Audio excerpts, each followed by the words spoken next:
मैंने तुम सबसे एक सत्य छुपाया है, और वो सत्य ये कि लक्ष्मण ने सरयू में जल समाधि ले ली है।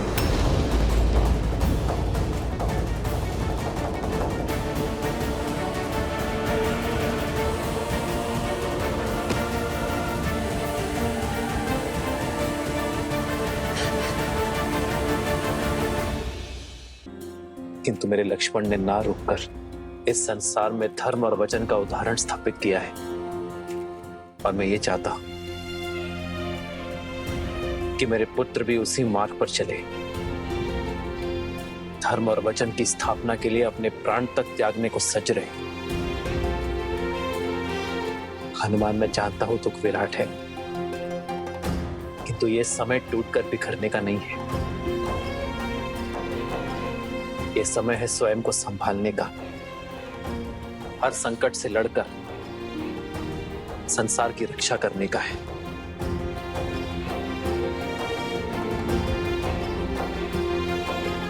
धर्म की स्थापना करना है,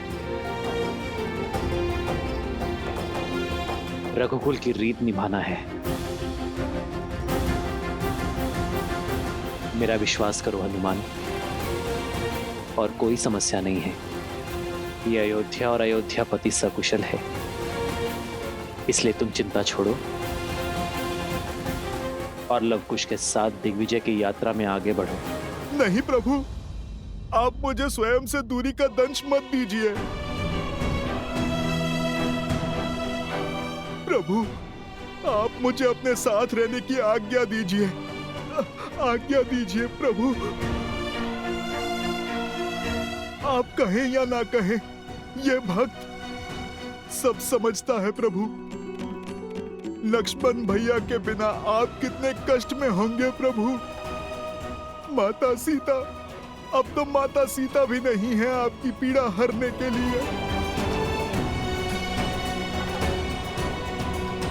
प्रभु, आप मुझे इस विकट घड़ी में स्वयं से पृथक मत कीजिए, मत कीजिए प्रभु।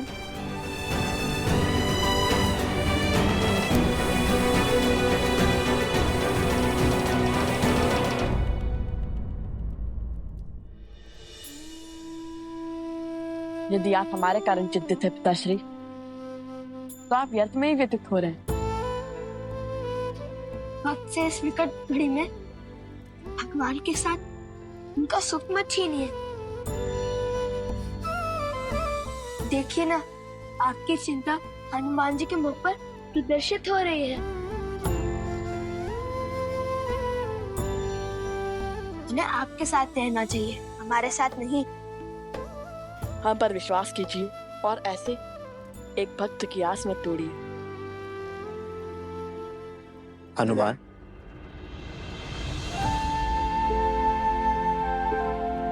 तो ठीक है, कल सूर्योदय होते ही हम पुरुषपुर की ओर प्रस्थान करेंगे, युद्ध का शंखनाद करेंगे।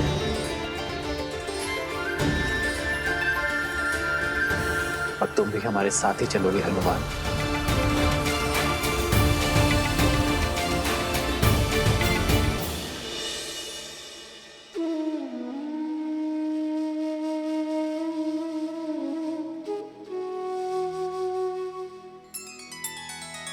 श्री रामचंद्र कृपालु भजु मन हरण भव भय दारुणम। नव कंज लोचन कंज मुख कर कंज पद कंजारुणम। भगवान के अवतार का केवल नहीं गुणगान है, कैसे नारायण बने नर इसका पावन ज्ञान है। श्री राम श्री राम श्री राम श्री राम। आयुष्मान भव पुत्रो।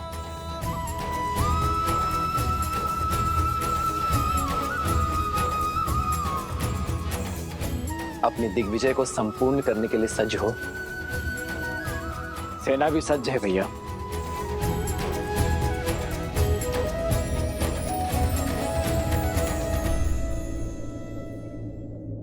अपने दिग्विजय की मद में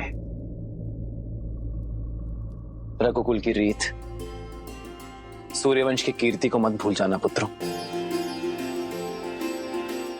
ये सदैव स्मरण रखना कि विजय केवल शस्त्र से ही नहीं, चरित्र से भी होती है।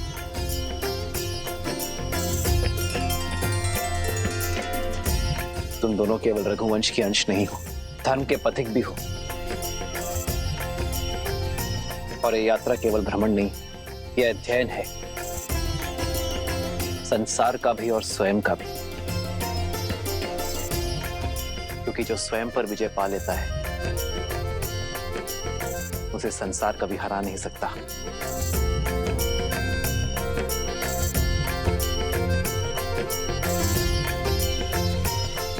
आयुष्मान भव।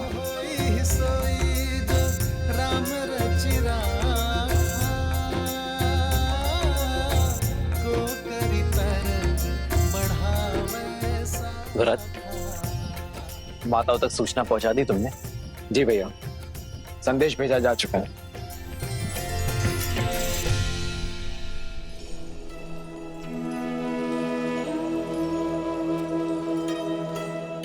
माता, पत्र आया है।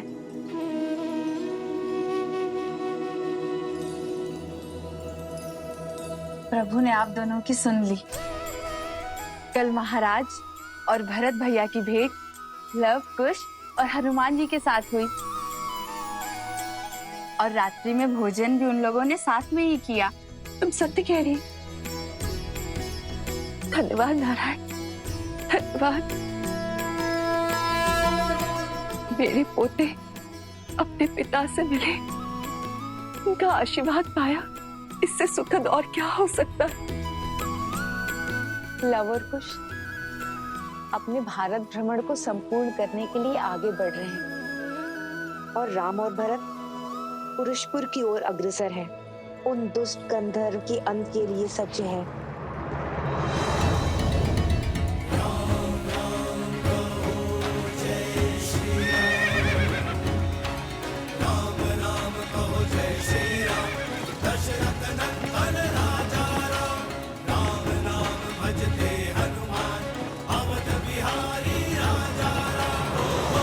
कुछ क्षण ही सही मन की शांति के लिए शीतल छाया तो मिली। आपका कोटि कोटि आभार प्रभु।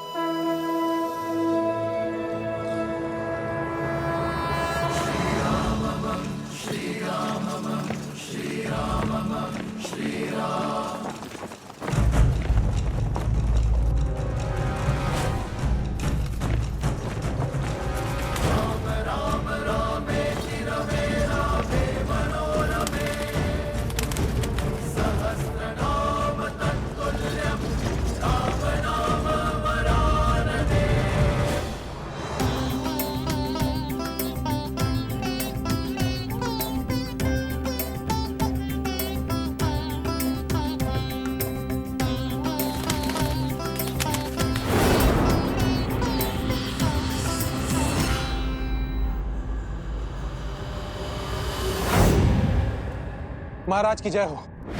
क्षेत्रवासियों ने अयोध्यापति राम से सहायता की गुहार लगाई है और वो अपनी सेना के साथ इसी ओर अग्रसर है। उनके अनुज भरत भी उनके साथ है। सुना है कि कौशल की सेना अत्यंत बलशाली है और प्रचंड है। यदि युद्ध हुआ तो हम उनसे कदापि नहीं जीत पाएंगे महाराज।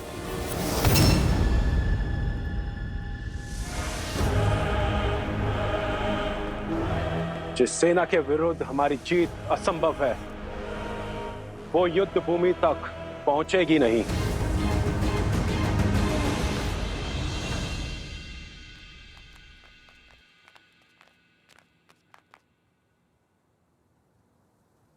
कुश, ये तो कोई आश्रम प्रतीत होता है। कदाचित आज भाग्य में किसी महान ऋषि से भेंट का आनंद लिखा है।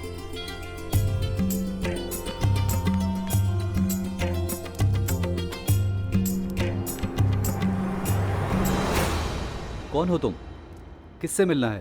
वेशभूषा से नहीं समझे मित्र, हम ऋषि कुमार हैं। महात्मा ऋषियों से मिलने का मन किया तो चले आए। ये कोई धर्मशाला नहीं है, ये ऋषि अगस्त का आश्रम है। यहाँ बिना उच्च ज्ञान, उच्च गुरु और उच्च कुल के बिना कोई प्रवेश नहीं कर सकता। ऋषियों से कुल और वंश नहीं पूछा जाता। साधुओं से मिलने के लिए कुल की नहीं, संस्कारों की आवश्यकता होती है। हम ज्ञान के लिए एक यात्रा पर निकले हैं। अंदर बैठे गुरुवर से भेंट करना चाहते हैं। अब तो जाने दीजिए हमें भीतर। भीतर जाओगे? वो भी तुम दोनों? तुम दोनों इस क्षेत्र में रहने योग्य भी नहीं हो। गुरुवर के समीप जाना तो दूर की बात है। अरे बंधु, इतने सुंदर संसार में किस बात का रोष पाले बैठे हो? कोई समस्या है तो बताओ हमें। किसी ने दंड दिया है तो क्या सुनाओ? ये तो बड़े मायावी लगते हैं। इन्हें कैसे पता चला कि गुरुदेव द्वारा दंड स्वरूप हमें यहाँ पर खड़ा किया गया? पहेलियां मत बुझाओ, सत्य बताओ। तुम दोनों कैसे जानते हो कि हमें चिंता सता रही है? आपसे। मुझसे? भला मैंने कब बताया? समझ गया।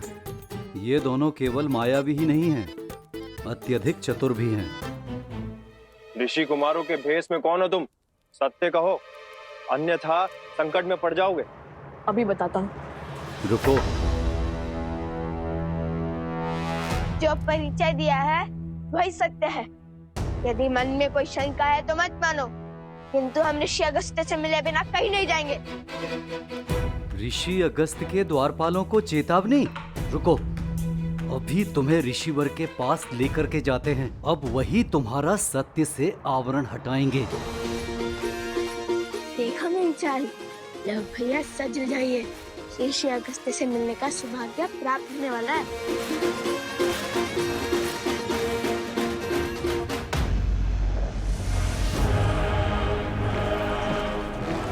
वो देखिए महाराज, राम की सेना घाटी में प्रवेश कर चुकी है।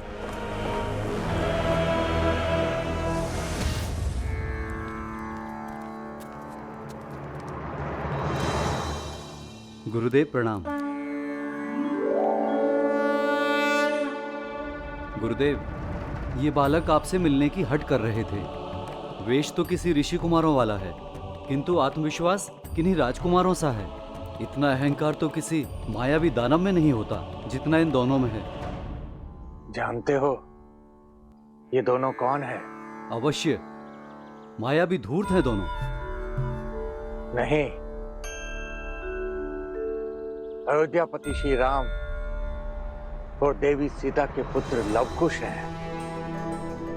प्रभु श्री राम और सीता माता के पुत्र? हमें क्षमा कर दीजिए, हमें क्षमा कर दीजिए ऋषि कुमार, नहीं राजकुमार। आपको पहचानने में हमसे भूल हो गई। उठो उठो मित्र।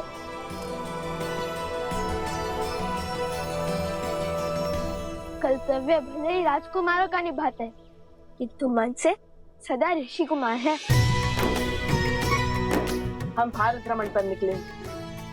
हर अंतर, हर भेद को समाप्त करने निकले हैं हम, ना कि उसे बढ़ाने या उसका बढ़ावा देने। अति उत्तम। तुम्हारी वाणी में तुम्हारे हृदय की पवित्रता झलकती है। भारत भ्रमण की इस यात्रा का उद्देश्य तुम्हारी चेष्टा से कहीं अधिक विशाल है। मुझे तो तुम दोनों की कब से प्रतीक्षा थी। हमारी प्रतीक्षा? तुम्हारा यहाँ आना मात्र संयोग नहीं है लवकुश।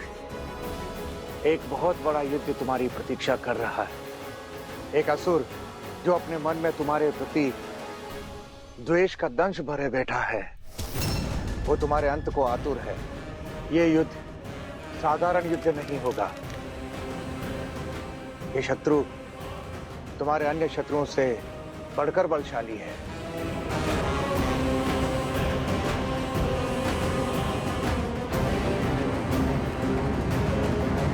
वो भी तुम दोनों की भांति पितृभक्त है, जो अपने पिता की मृत्यु का प्रतिशोध लेने का प्रण लिए बैठा है। कौन है वो उसे? कुंभकर्ण पुत्र देवावीर।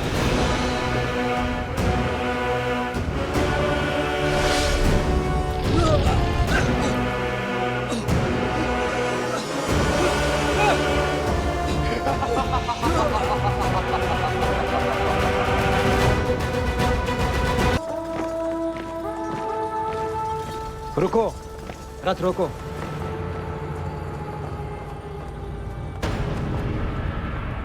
भरत, तुम सेना को लेकर आगे बढ़ो। मेरे पीछे सेना की एक छोटी टुकड़ी पीछे छोड़ते हुए सेना का नेतृत्व करो।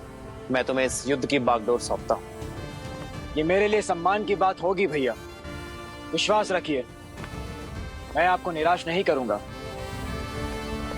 और भरत के होते हुए श्री राम को युद्ध भूमि में पग रखने की आवश्यकता नहीं होगी। हुए भी श्री राम ने भरत को अकेले आगे क्यों बढ़ने दिया? वो उनके साथ क्यों नहीं गए? वो तो अंतर्यामी है, सब ज्ञात है उन्हें। आपके प्रश्न का उत्तर भी आपके प्रश्न में ही छिपा हुआ है। जो अंतर्यामी है, जिन्हें सब ज्ञात है, उनसे भला इस युद्ध के परिणाम और प्रभाव कैसे छिपे रह सकते हैं? किंतु संकट का आभास ही तो संकट को टालने में सहायक होना चाहिए ना। सच्चा नायक वो नहीं जो अपने शौर्य की ओट में संसार के प्राणियों को जीवन के संघर्षों से बचाए, अपितु सच्चा नायक तो वो है जो उन्हीं प्राणियों को जीवन के संघर्षों से जूझने के लिए सज्ज करे।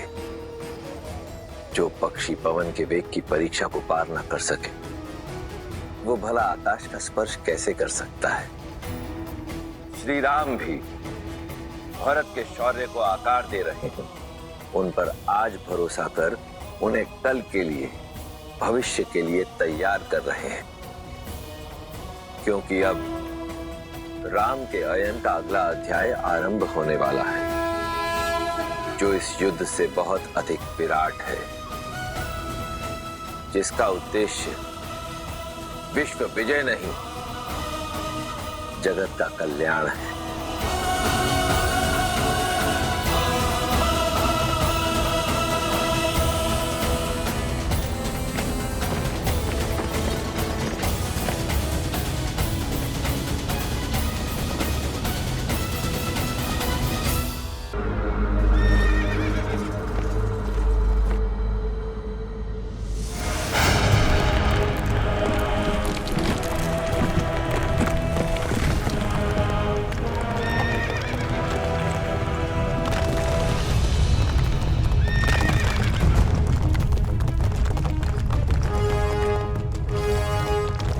आगे बढ़ो शीघ्र।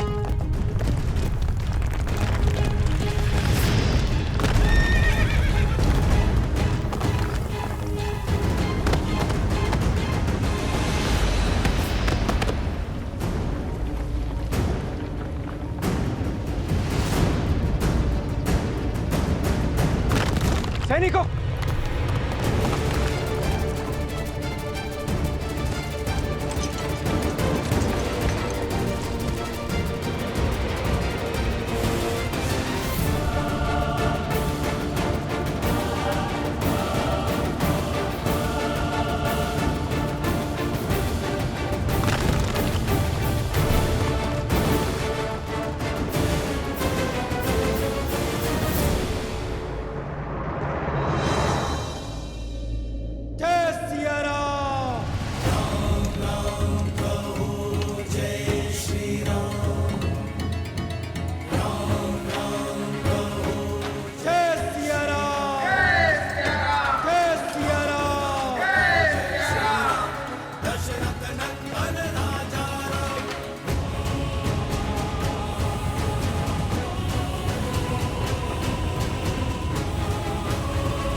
मेरे पिता महायोद्धा कुंभकर्ण के मृत्यु दिवस की पूजा करने से पीछे हट रहे थे ये सब। मैंने इन्हें ही मृत्यु का दंश दे दिया।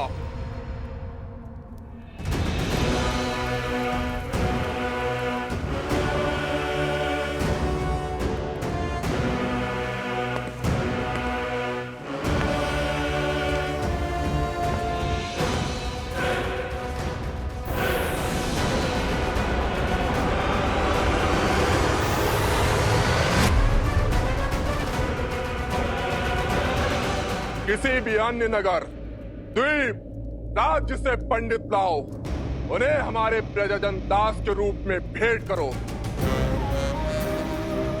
साम, दाम, दंड, भेद कुछ भी करके उन्हें यहाँ लाओ। जो वो फिर भी ना आए तो उन्हें कहीं और जाने की स्थिति में मत छोड़ो।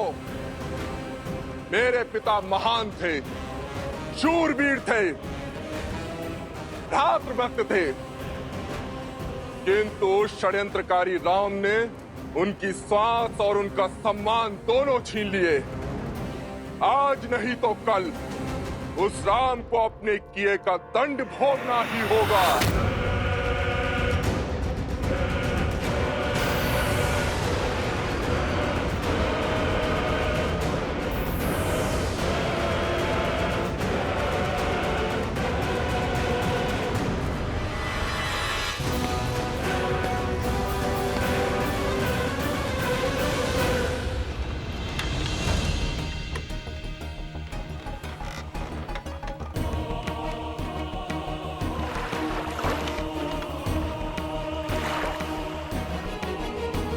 यहाँ से पूर्व की ओर जो द्वीप है, वही है कुंभकर्ण के सौतेले पुत्र देवामित्र का साम्राज्य।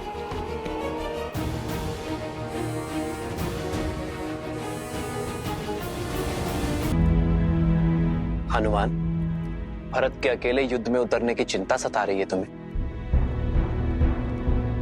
ये रामायण उद्देश्यों का आयन है हनुमान, और मेरा एक उद्देश्य अभी शेष है। कैसा उद्देश्य प्रभु?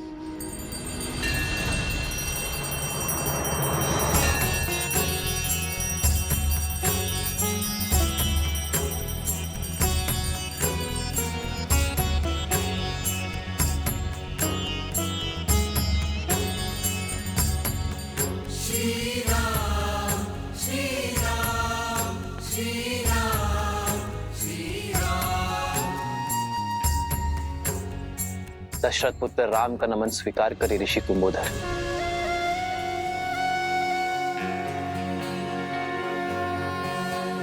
मेरा तप और भक्ति आपकी शक्ति बने श्री राम। आशीर्वाद के रूप में आपने तो संपूर्ण संसार दे दिया मुझे।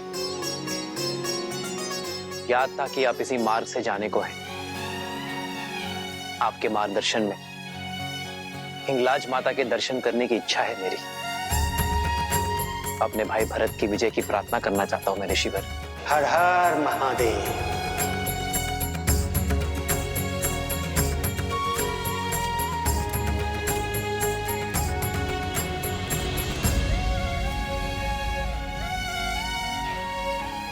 प्रभु, प्रभु मार्ग बहुत लंबा है और विकट भी। ऐसे आप बिना पादुकाओं के आप कैसे? जगत जननी के दर्शन करने जा रहा हूं मैं हनुमान। जितना कष्ट सहूंगा उतना ही उत्तम होगा, और फिर सुख की शैया से दुख की धरा में उतरने को ही तो संतुलन कहते हैं। मां के द्वार पर सब समान है। वहां ना ही कोई राजा है और ना ही कोई रंक, सभी याचक हैं, सभी श्रद्धालु हैं।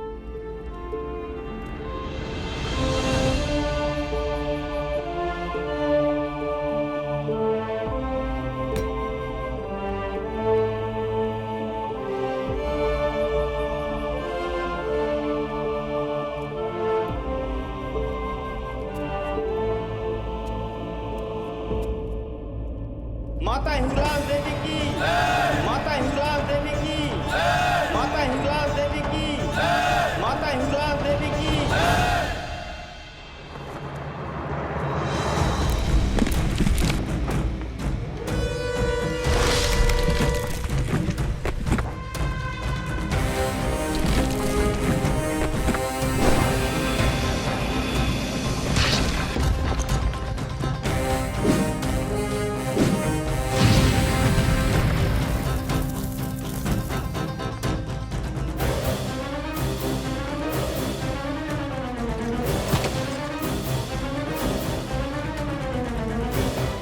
आगे बढ़ो शीघ्र।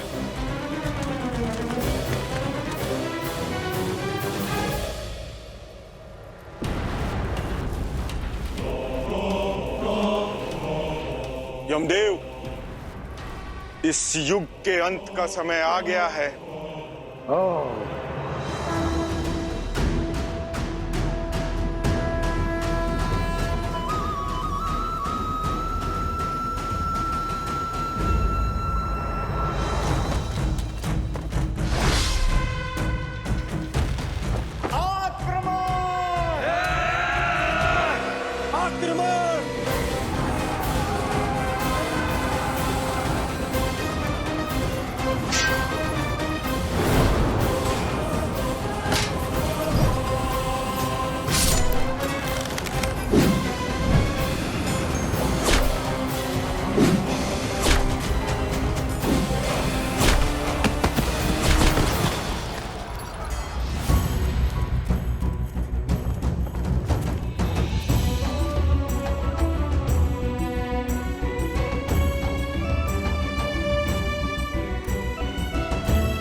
शीघ्र ही श्री राम के पग पुनः अयोध्या में पड़ेंगे, तब आपको उनके समक्ष जाना होगा काल पुरुष।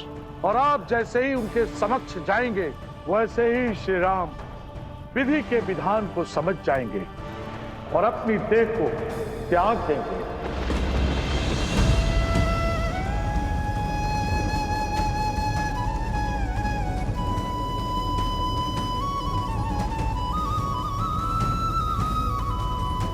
महादेव, मन की शंका सत्य का रूप ले रही है। महादेव, ये नियति का कैसा लेख है। यहाँ लवकुश किसी अपरिचित स्थान की ओर प्रस्थान कर रहे हैं और वहां भरत अकेले ही इस युद्ध की बागडोर थामे खड़े हैं। एक और काल पुरुष और यमराज श्री राम के समक्ष जाने को सज्ज है, तो दूसरी ओर हनुमान श्री राम से पृथक होने को तैयार नहीं। राम का आयान अब क्या मोड़ लेने वाला है।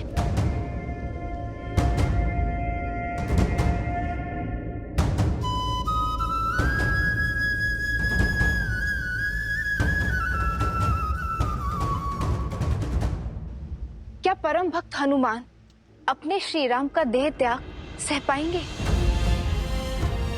जब उन्हें ज्ञात होगा कि काल का चक्र स्वयं श्री राम पर ही चलने वाला है, तब हनुमान को कौन रोकेगा, कौन संबल देगा उन्हें?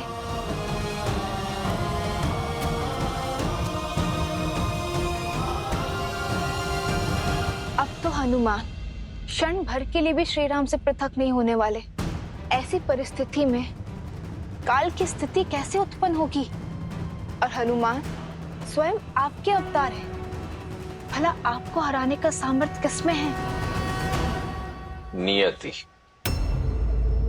नियति के निर्णय को और भाग्य के लेख को बदला नहीं जा सकता देवी। यदि नियति को नियंत्रित करना संभव होता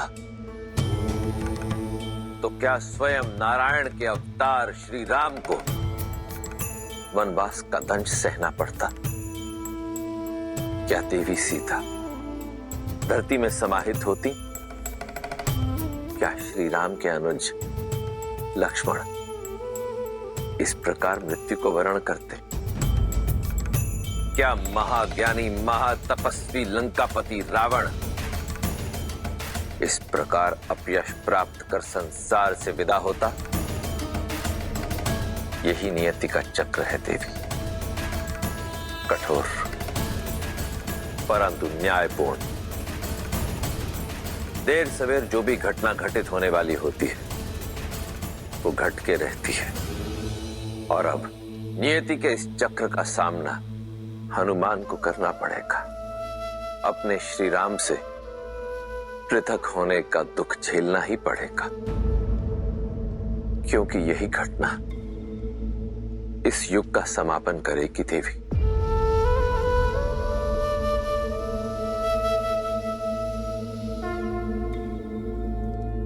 हिंगलाज देवी की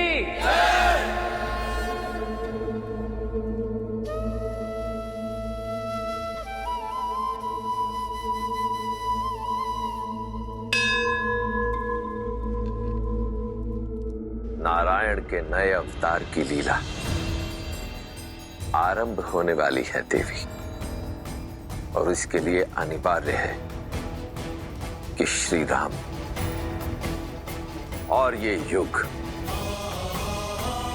दोनों का समापन हो। अब परीक्षा तो हनुमान की है, क्योंकि भक्त की इच्छा के विरुद्ध तो स्वयं भगवान भी अपने प्राण त्याग नहीं सकते। इसलिए यह आवश्यक है कि हनुमान स्वेच्छा से श्री राम को जाने दे। असंभव।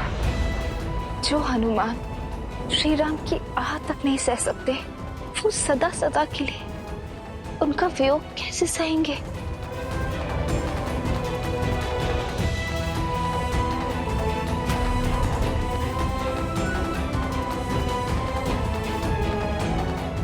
हनुमान, मैं कुछ समय यही ध्यान लगाना चाहता हूं,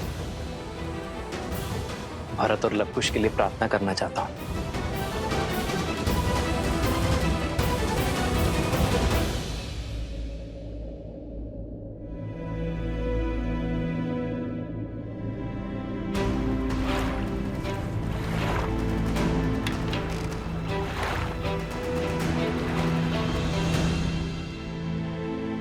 जब तक हनुमान श्री राम के साथ हैं, तब तक काल का उन तक पहुंच पाना असंभव है।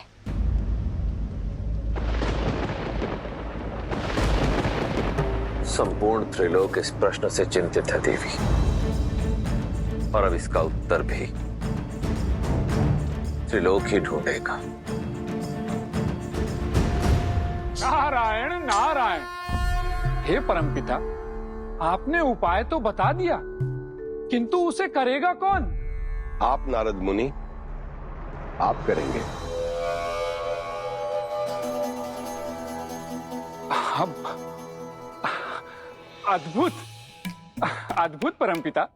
आप देखिए, मैं अपना हर कार्य मन में आनंद और मुख पर मुस्कान के साथ करता हूं, और नियति के संचालन में प्रभु श्री हरि मेरा उपयोग करते हैं। किंतु साक्षात महादेव के अंश श्री हनुमान के साथ ये नहीं नहीं नहीं नहीं नहीं, नहीं। आप परमपिता, इस घोर संकट को हम मोल नहीं ले सकते। नारायण नारायण।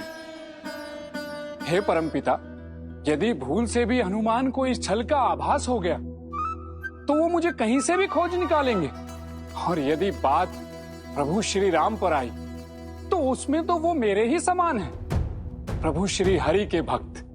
किंतु इस छल के पश्चात हनुमान किसी को भी क्षमा नहीं करेंगे। तब तो हरि का आगमन टालना होगा, क्योंकि जो कार्य हरि के परम भक्त नारद मुनि करने से कतरा रहे हैं, तो उस कार्य को और कौन संपूर्ण करेगा? माता। और यदि ये कार्य नहीं हुआ, तो नियति का चक्र रुक जाएगा। इसलिए श्री राम पर से हनुमान का ध्यान हटाना बहुत ही आवश्यक है। परंतु माता, ये तो लवकुश के साथ भी अन्याय ही होगा ना?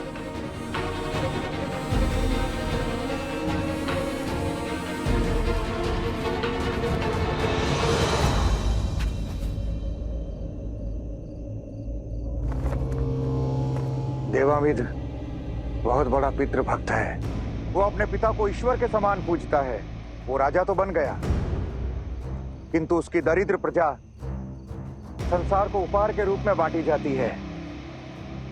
अपनी युक्ति और नीति से उस क्षेत्र के 7 द्वीपों पर उसका आधिपत्य है। उसके लिए संपूर्ण संसार में कोई महत्व रखता है तो वो है उसका पिता कुंभकर्ण। उसका एक ही उद्देश्य है, अपने पिता कुंभकर्ण की मृत्यु का प्रतिशोध लेना।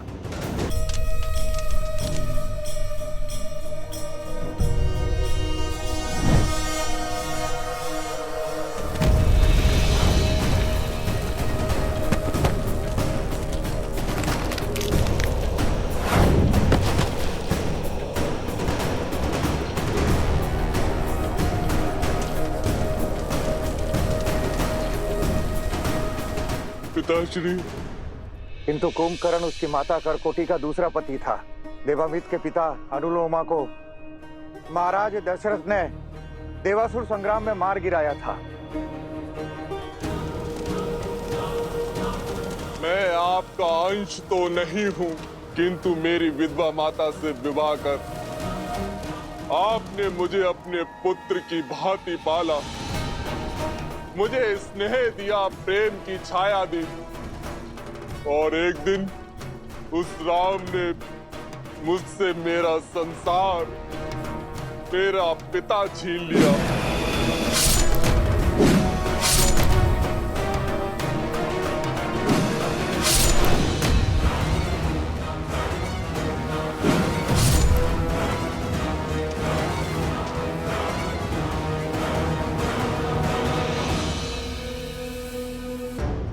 युक्ति का मार्ग भी खोजना होगा।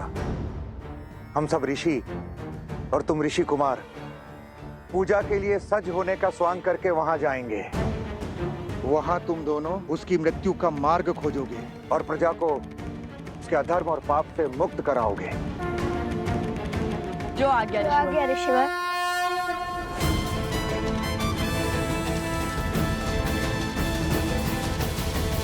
आपने तो अपना अनुज धर्म निभाया, अपने भाई की आज्ञा का पालन करने के लिए अपने जीवन का बलिदान दे दिया।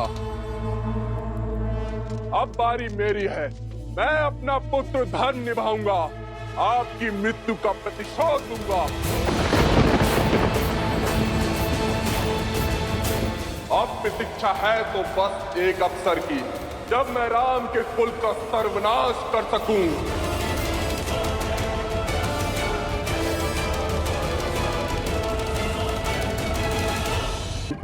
आंसू पूछो देवामित, अश्रु भविष्य और लक्ष्य दोनों को धूमिल कर देता है। रोते ही रहोगे तो आगे कैसे बढ़ोगे? तो वो क्या है, कभी कभी सत्य समक्ष होता है, किंतु हम अपने भावों के भंवर में, दुख और कष्ट में उसे देख ही नहीं पाते। अपनी दृष्टि स्पष्ट करो और देखो, अवसर समक्ष है, बढ़ जाओ प्रतिशोध के मार्ग पर आगे। सहायता की मनसा से आए हो तो पहेलियां मत बुझाओ। यदि मुझ में आपकी बात का सार समझने जितनी बुद्धि होती तो मैं इस क्षेत्र नहीं, संपूर्ण संसार का महाराज होता। इसलिए राजनीति छोड़िए, जो कहना है स्पष्ट कहिए। मेरी बात और उसका सार केवल इतना सा है कि पिता ने पिता का अंत किया, तो क्यों ना इस बार प्रतिशोध पूर्ति के लिए पुत्र पुत्रों का संहार करते। नियति ने अवसर दिया है, चूको मत। तुम्हें ज्ञात नहीं होगा, किंतु मुझे है। जब तुम एक बालक थे तो तुमने एक पक्षी की रक्षा की थी, उसके प्राण बचाए थे, और उसी कर्म का फल देने आज मैं ब्रह्मदेव के आदेश से यहाँ आया हूँ। फिर भी यदि तुम्हें नारद राजनेता लगता है तो जाने दो।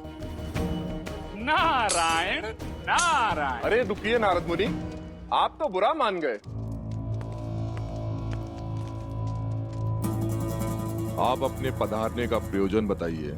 तो सुनो, अयोध्यापति श्री राम के पुत्र लव और कुश अगस्त्य ऋषि के साथ इसी ओर आ रहे हैं।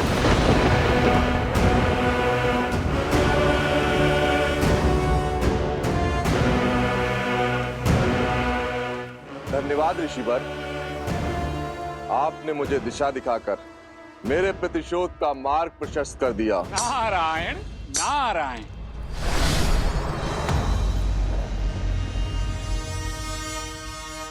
दीर्घबाहु, दुर्पाक्ष, कायासुर, भर्मासुर, तुम सब ने अपने तप से देवताओं से असंभव वरदान प्राप्त किए हैं। अब उनके उपयोग का समय आ गया है। जाओ, लवकुश और अगस्त ऋषि, जैसे ही वो मिले उन्हें बंदी बनाकर मेरे समक्ष लाओ। फिर ये कुंभकर्ण का पुत्र राम के पुत्रों को ऐसी